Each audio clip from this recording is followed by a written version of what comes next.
whether what you thought is true or not.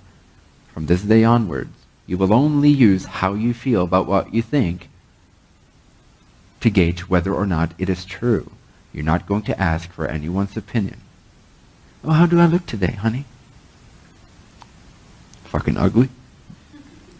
Oh, thank you. I disagree. Or not. Doesn't matter. But you get the point. You don't ask for permission to be who you are.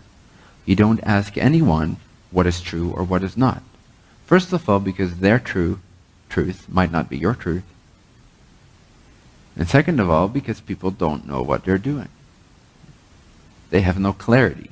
Now, if this was an enlightened civilization, then maybe it would make some sense, some form of sense, to occasionally ask, how do you view this experience?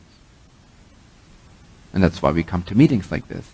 It's because we wish to engage with more of ourselves and portions of ourselves that have explored perhaps a little bit more, that have become a little more clearer on the way the Creator sees things, and so we want to bounce off of those reflections. That is great. That's the only useful practice in terms of asking other people for their reflections. But don't just go around and ask sheep what they think about the lioness or the lion that you are, because you don't care. You don't want to care what people think about who you are.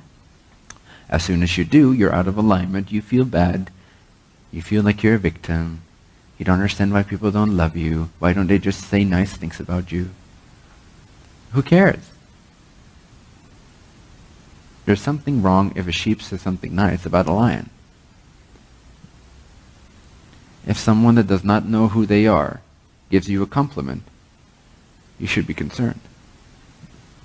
Not delighted. Oh my God, you really think that? Oh.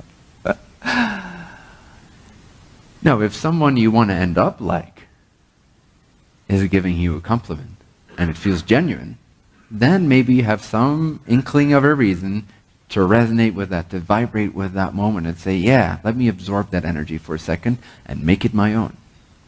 But if someone stands in front of you who you don't want to end up as, don't ask what they think, because it doesn't matter. The only way it makes sense for you to ask someone you don't want to end up like what they think about you, the way you think, the way you look, what are you doing, the only way that makes sense is if you use the exact opposite of what they're saying. So I don't want to end up as you. Bless your heart. And you say that you agree with this particular point of view, then you should be concerned with that particular point of view. Does that make sense?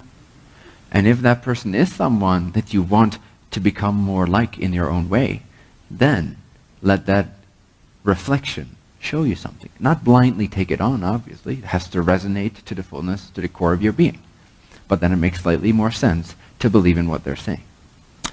So drop the idea that you can gauge how you are doing by what other people think, and start only gauging how you're doing and whether what you think or not is true based on how you feel half a second after you've thought the thought. It's even less than half a second. It's quite instantaneous. It is after, but it's so instantaneous that you won't notice a gap. You are made to feel instantly bad when you have an erroneous thought. You're made to feel instantly amazing when you have an in alignment way of seeing creation. So, no judgment, only ease. When you feel a little bad, don't go down the negative drain. Don't continue to perpetuate negative thoughts, unless you really want to continue to beat yourself over the head with a club